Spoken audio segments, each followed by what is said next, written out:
the third presentation of the American architect who has a name identical with the name of a house by Louis Kahn, since we did mention Louis Kahn, the Esherick house, which is a famous house by Kahn.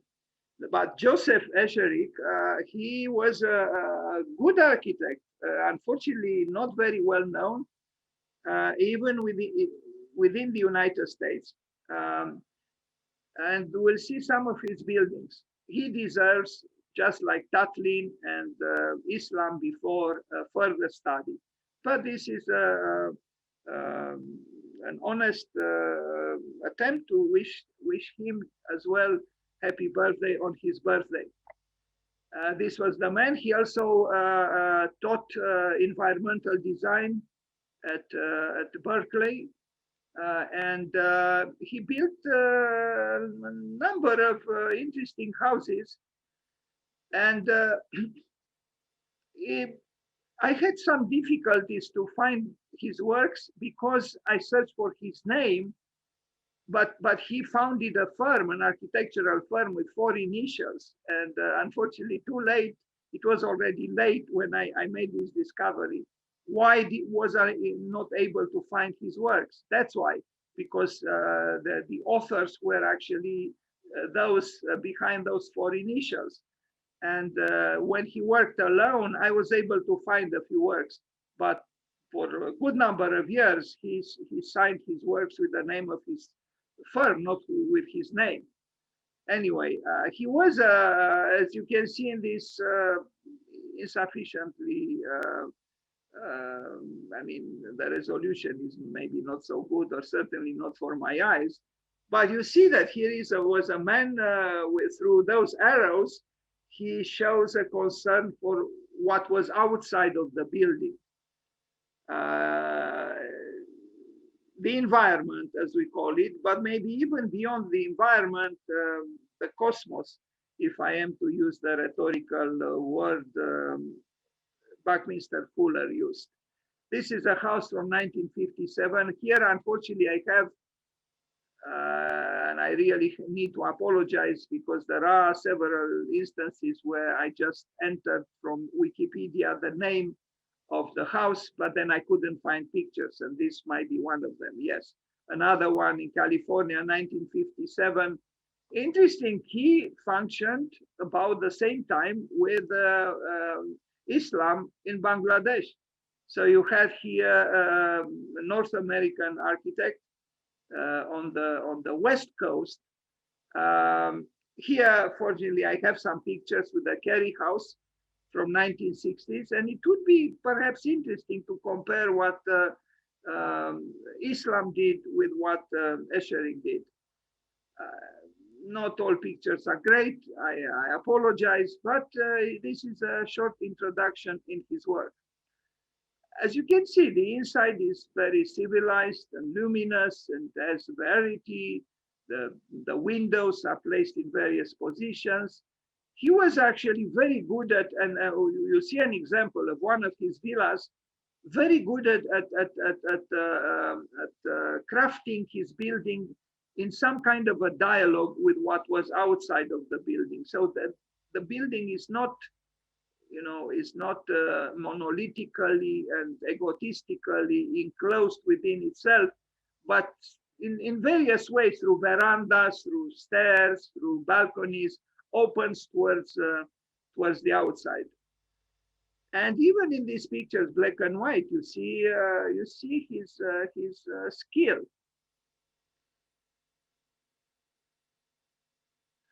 So this is, I don't know, yeah, I have a few pictures here, but a terrible resolution from 1960s. A very modest architecture, and this is, I think, a quality. It's not a monumental architecture, although he was able to arrive at a certain monumentality as well, and you'll see later in the presentation. But this is for children, not tall spaces, nothing to crush the children. It's really a place for children. In this case, quite explicitly. But I think to be able to build so modestly is actually a quality. It's not a problem. Maybe that's why he's not so well known. Although you will see in some other cases, he was able even to achieve monumentality. But, but I read somewhere that the clients of Joseph Esherick were actually so-called real people. They were not Hollywood stars. They were not, magnates and great tycoons and so on. No, they were, people like me, like, so-called, normal people. I don't know if I qualify to be described a normal person, but at the level of finances, I'm very normal, to say the most. Anyway, so this is the house. I only have 2 or 3 pictures from the inside, 1963. Now these are, you could say, wait a minute, what is so normal here? Well, in the United States, if you had a little bit of money, you could have afforded to build, a house that was moderately expensive, like this one. I mean, if you compare it with the buildings of Richard Meyer, you would realize that this is not really a very, flamboyant building. Even if you might have a, I don't know, piece of furniture by Mies or by Eames, as I see on the left there, or whatever. Still, this is not obviously a house for a proletarian, but certain people, maybe from the middle class, could have afforded it in the States at that time, when the middle class still existed. But look at the building from the outside. I like it. Even here, you see some things that you say we are in Bangladesh. We have details that seem to be deficient. Vatsal, I'm waiting for your intervention now to observe some problematic details here. But exactly this thing I actually like. Although, you see, there are strange things happening here. It is as if some afterthoughts, or he was probably not very, very careful with some technical aspects, but somehow, if I look at the building in its whole, as a whole, I like it. It's also vulnerable. It's not a building. Yes, inside seems to be gloriously successful, but outside you would say, wait a minute, the building is not as self-assured as the interior might suggest. I actually like it, and I even feel tempted to compare it with a much more famous example of modern architecture, and that is Falling Water. This is a different kind of architect, an architect who was probably not so sure of himself as Mr. Wright was. But that is not necessarily a defect, I think, in the case of Esherick. I like this house. And yeah, it benefits from a dramatic sloping land and beautiful trees around it. But I don't see arrogance here. And actually, in the Falling Water, I do see arrogance. All that attempt that Frank Lloyd, wrong in that case, had to marry the fire of his building with the water of the Falling Water, and he paid the price for it. This building, yes, it accepts the human being and human life, but I don't think there is arrogance here. I don't see it. It's all something almost oriental here somehow, and the level of improvisation that some people might criticize, but I'm seduced by that level of and these spaces outside of the building that are have their importance. These transitional spaces between the house per se and what is outside, I think, make it rich as a spatial experience. I like this building. Yeah, Dan, Yes. you know why this why this makes you feel like falling waters? You can go back one slide. Yeah, No, I one more. didn't Yeah, say it this made one. me feel like falling water. That's At not least what I said. I felt it that way, because I recently studied the falling waters plan, and the floor below that has orientation towards one side, and the floor above that is oriented uh, at right angles to it. That's what's similar in both these buildings. If you see the balcony here, that whole space extends on that side, while on the top it extends on the at a right angle to it. That's the same thing in falling waters. That's a similar thing. I don't know if I have made myself clear. You did, but you are not right because I know falling water very well. It's Uh, the terrace of the bedroom of the falling water is not facing in the opposite direction. It's just that it is smaller. Then I understand what you are saying, that this terrace here, which in the case of the falling water is above the falling water, here there is no falling water, but it's a very different case. This is very small compared to what is at the falling water. And this extends actually, anyway, we are not here now to go into details about the falling water, but please look again at the falling water and you'll see that the terraces are much wider and larger and longer at the falling water. And the one of the balcony, like here, we only have a little balcony, while in the case of the falling water, there is a large terrace that is almost unjustified considering that it connects just with a smaller room with a low ceiling, and that is the master bedroom. I know what you are referring to, but maybe, yeah, we should look at it some other day, because as I said today, I have to leave very shortly. Okay, but I do like this building, and it's it's it's a fine example of what an architect can do who doesn't follow necessarily examples of more celebrated architects than himself. This is a house, actually, there were six, I understood. He lived there in one of them. He designed six or seven houses. And there is a film actually on, and I regret now I didn't, I don't have it now, because you could have seen other pictures. You'll only see his own house, the Sea Ranch house, which was designed by him and owned by him from 1966. Uh, Actually, I have seen more interesting pictures than these. Um, is Yeah, it's too bad that the informations I found are concentrated on this particular building. I actually liked it in conjunction with the other buildings, the other five, because it shows a concern also not beyond the privateness of this building, the publicness of its connection with the other buildings. I apologize because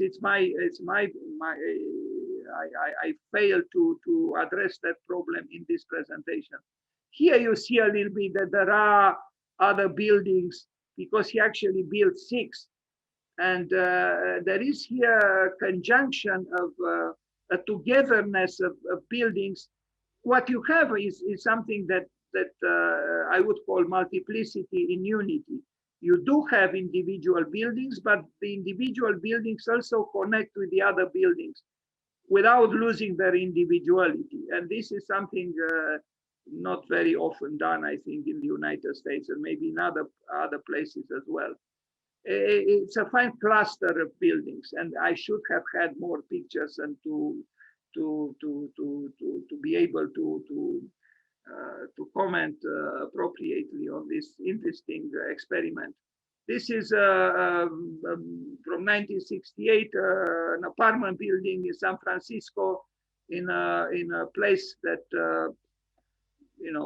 heterogeneous, with a certain level of hybridity. And I think this is also interesting. Yeah, the picture is as it is, and I don't have too many pictures.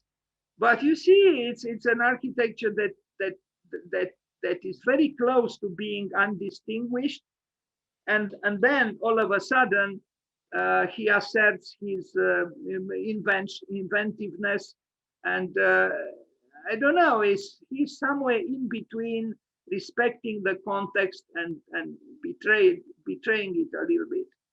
And it's not an expensive building. And you have references to the past or to history, in as much as you have history here in the New World a little bit, but then you have resolutely modern gestures through these bow windows. And then again at the top, some, historicist, references.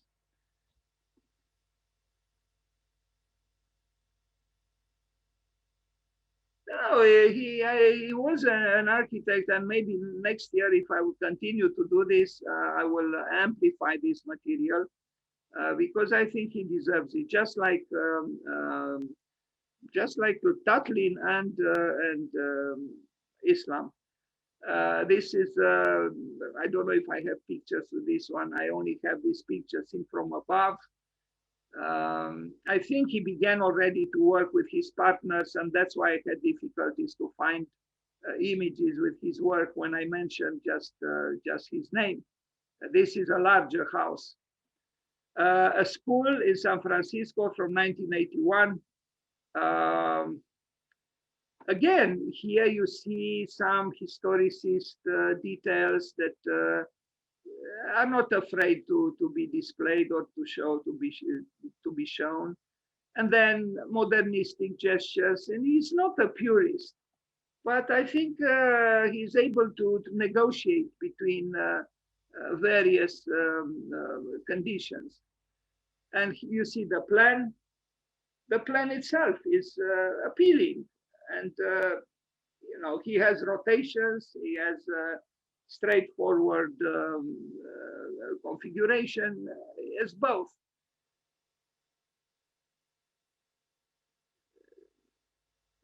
I don't even know. I wondered, is it the same building? Because here the brick has a different color. It also depends on the photographer, I guess, or even the aging of the photograph. These were not digital; they were analog photographs. But you can see these were pictures taken in the context of what is called the great buildings. So he was not any architect. This is I don't know if I have pictures here. No, I don't. Another one where I don't. Sorry, I was planning to search differently, but I had no time. Bay Aquarium here. I don't know if I have now, but we arrive at an important work, the Wilster Hall at the University of California at Berkeley, and he also taught there. And this is all of a sudden we are in the field of monumental architecture, almost brutalist architecture, where the publicness of the building is what matters. And this one, you would say this must be in Bangladesh, it's not in the United States because it's not very well kept.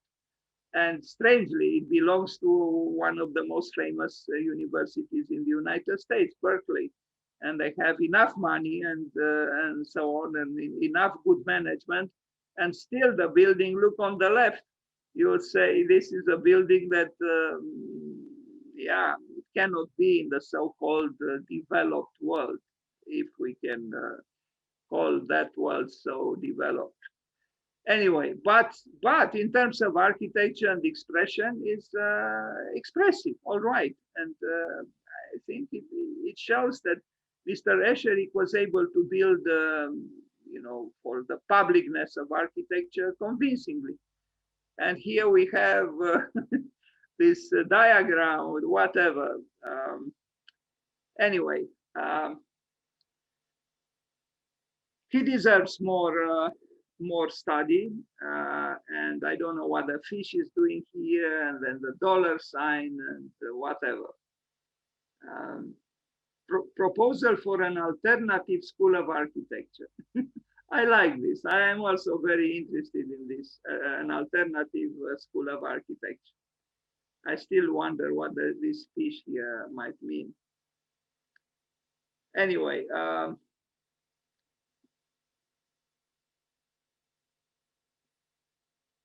yeah. So, you know, Mr. Islam and Mr. Esherick were born on the same day. Actually, no, as I said, Mr. Islam was born on the 25th, and I couldn't talk about him on the 25th, especially considering his family name. The Christians would have been outraged that I talk about Islam on Christmas Day, as if that would be a sin, as if the two religions didn't spring from Ibrahim or Abraham or, meaning the same root from the same source. Anyway, um, so a luminous large building, public building at Berkeley by Mr. Esherick, and we are approaching the end of this triple schematic celebration. And now we see, what do we see here? If I have, I probably don't. I do. I'm glad I do, because I would have hated myself to finish, to end this schematic introduction to the work of this architect without some pictures. This is, I mean, what I see in this picture is very convincing. It's nice and clean and logical, and there is variety. It looks like an interesting house. Too bad I don't think I have the plans, but I have other pictures. You wouldn't expect this. When you look at this, I even wonder, is it from, although I found it with the same name. Yeah. And yes, this is the same house, obviously. Maybe too much, so maybe it's too obvious that it is the same house. Lux, calme, volupté, no doubt. And yes, some people do enjoy life, and why not? You hire Mr. Esherick, who ran the Department of Environmental Architecture at Berkeley, and he would do a nice house for you, a vacation house, that is. And now, I don't think I have pictures. We are approaching. He died in 1998, so he was approaching the end of his life. Yes, I do have a picture, and I was a little bit surprised to discover this building, because it's, this kind of sloping roof you would not have expected from Esherick. Not in this very predictable way. I even wonder if it was done by him, but I found his name associated with this building. And now a community school from 1999, if I have pictures. I do, and yes, these are the last pictures of this presentation. He already signed this work together with the other three partners. There are 4 initials, E, T, H, and then a 4th one. It's fine. It's a community school, and it's not for the rich, it's not for the affluent, but there is a sense of a communal sense, if you want. Yes, it is rhythmic, it is predictably, rational, but it's still joyous because of the colors. And I wouldn't say it's an indifferent building, as, for example, the building on the left seems to be. I hope it's not by Mies. No, Mies didn't build, as far as I know, too much on the West Coast. And here it is. This is the last picture on Mr. Joseph Esherick. We wish him happy birthday too. And look, there is a playground on the top of the building, but he's not mimicking Le Corbusier with his terrace jardin. It's something else. I think he was a good architect, and he deserves more study. Thank you very much.